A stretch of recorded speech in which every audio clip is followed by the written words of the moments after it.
नमस्कार, स्वागत है आप सबका राजनीति के इस अखाड़े में। मेरा नाम है अजय सेतिया।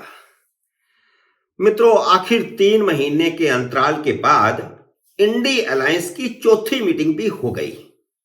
लेकिन मीटिंग क्या हुई और क्या नहीं हुई, सबके चेहरे बुझे हुए थे। पिछले 1-1.5 साल से प्रधानमंत्री पद के दर्जन भर चेहरे घूम रहे थे। कांग्रेस राहुल गांधी के बिना किसी को स्वीकार करने को तैयार नहीं थी और इसीलिए उन बेचारे को 3,500 किलोमीटर की यात्रा करवा दी। नीतीश कुमार अपने सर पर टोपी पहने घूम रहे थे। वे भी हर प्रदेश में जा रहे थे, हर नेता से मिल रहे थे, अपने लिए लॉबिंग कर रहे थे। ममता अपने सर पर टोपी पहन रही थी। केजरीवाल खुद को 30 मार खां समझ रहे थे। अखिलेश यादव भी वक्त का इंतजार कर रहे थे कि कब वह वक्त आए और वह दावा ठोकें, क्योंकि देश के सबसे ज्यादा लोकसभा सदस्य देने वाले उत्तर प्रदेश से तो वह आते हैं और वहां सबसे बड़ी पार्टी के प्रतिनिधि हैं, अध्यक्ष हैं। लेकिन अब जब चुनावों में सिर्फ 4 महीने बाकी रह गए हैं तो सब एक दूसरे को टोपी पहना रहे हैं। ममता बनर्जी मल्लिकार्जुन खड़गे को टोपी पहना दी। केजरीवाल ने भी अपनी टोपी खड़गे के सिर पर रख दी।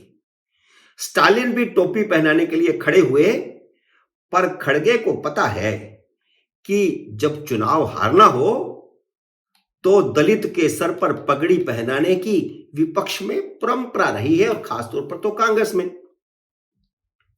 जब राष्ट्रपति का चुनाव जीतने की संभावना थी तो पहले कांग्रेस ने राजपूत प्रतिभा पाटिल को उम्मीदवार बनाया और दूसरी बार ब्राह्मण प्रणब मुखर्जी को उम्मीदवार बनाया।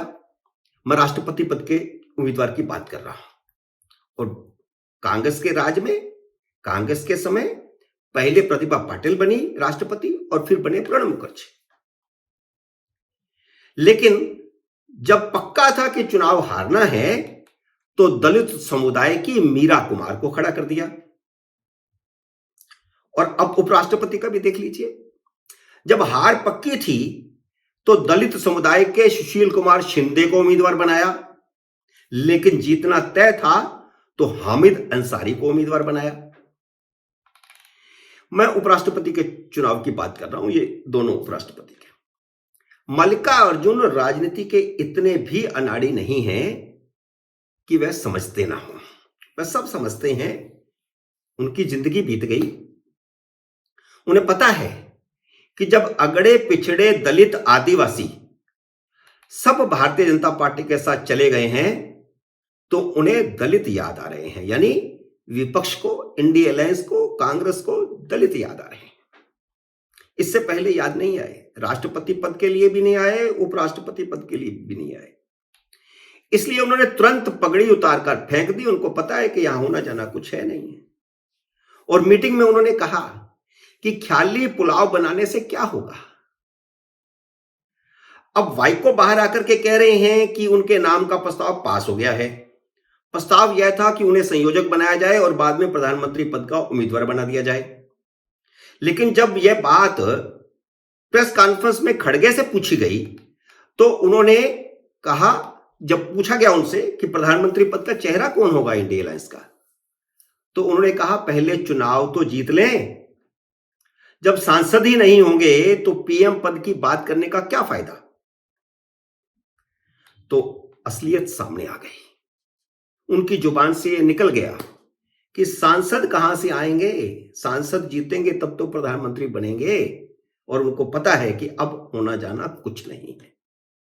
और उनका लहजा ऐसा था कि अगर प्रेस कॉन्फ्रेंस ना होती तो वह पुरानी कहावत ही सुना देते कि पल्ले नहीं दाने और अम्मा चली भुनाने। ढके शब्दों में उन्होंने वैसे कहा यही है कि चुनाव जीतने की उम्मीद दूर दूर तक नहीं है और सपने प्रधानमंत्री के दिखा रहे हैं। मीटिंग हो जरूर गई है लेकिन निकला कुछ भी नहीं। निराशा के माहौल में निकलना भी क्या था।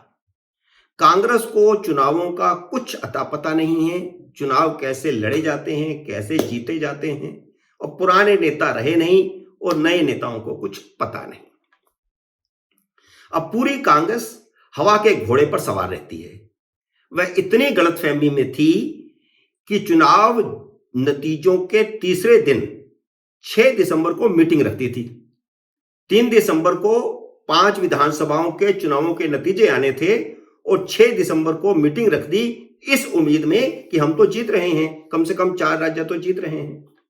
और चुनावों में फिर ऐसा झटका लगा कि अब तक उबर नहीं पा रही कांग्रेस और विपक्षी दल भी उबर नहीं पा रहे, क्योंकि तस्वीर तो साफ हो गई है कि विधानसभाओं का यह हाल है तो लोकसभा में क्या होगा।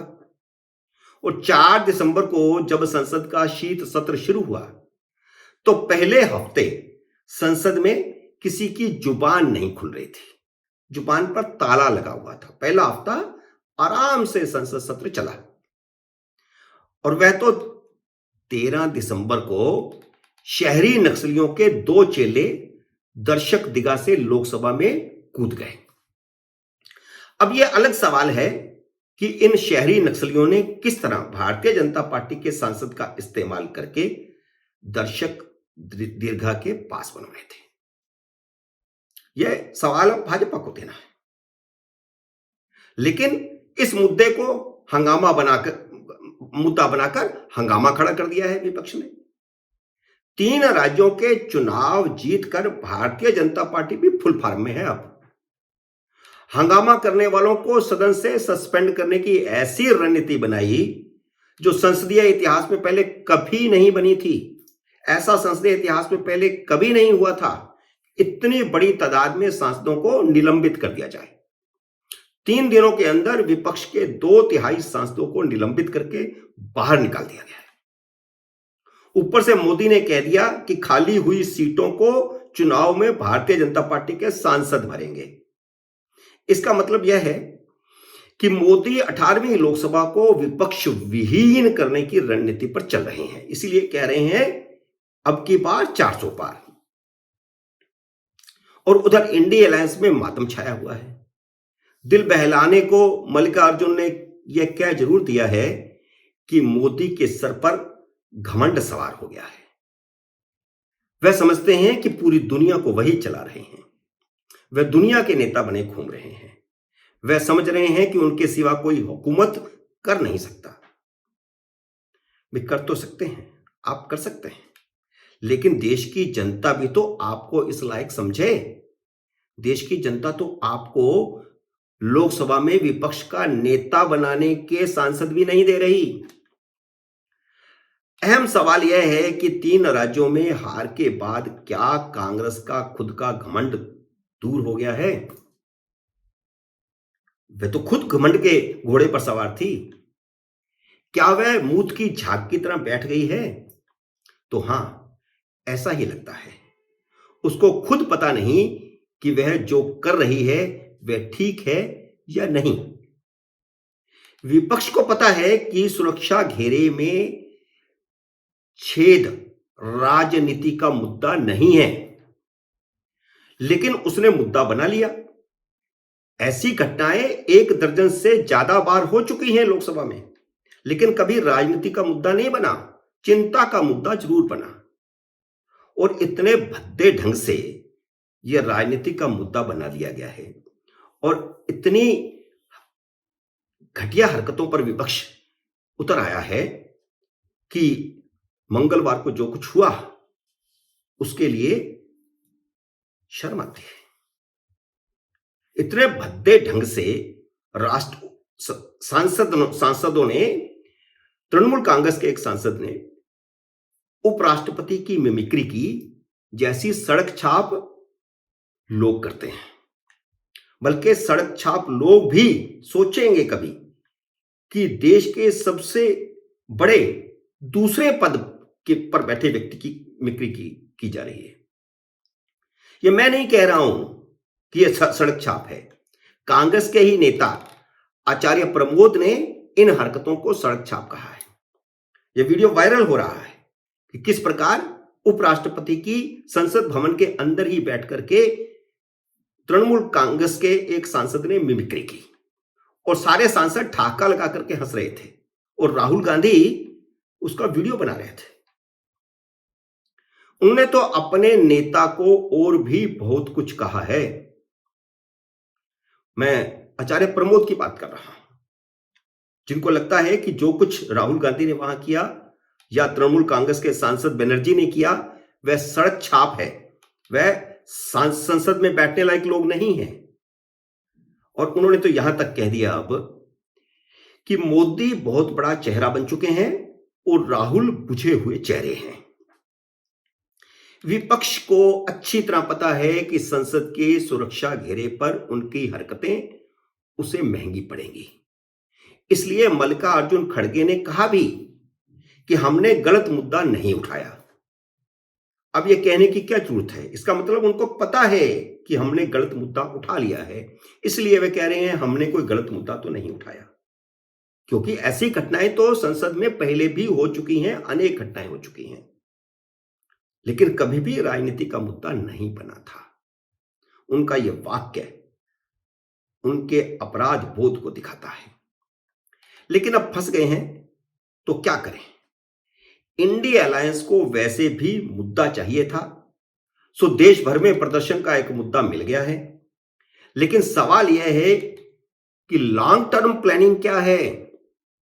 सीटों के बंटवारे का तो अभी भी कोई फार्मूला नहीं निकला। अरविंद केजरीवाल तो पंजाब में ऐलान कराए हैं कि आम आदमी पार्टी सभी 13 सीटें लड़ेगी, लेकिन अभी देखना है कि चुनावों तक वे जेल से चुनाव लड़ेंगे या बाहर रहकर। मित्रों, उम्मीद है मेरा यह विश्लेषण आपको पसंद आया होगा। मेरे इस वीडियो को लाइक और शेयर कीजिए, और अगर आपने मेरे YouTube चैनल को सब्सक्राइब नहीं किया तो कृपया सब्सक्राइब करके अपना आशीर्वाद दीजिए।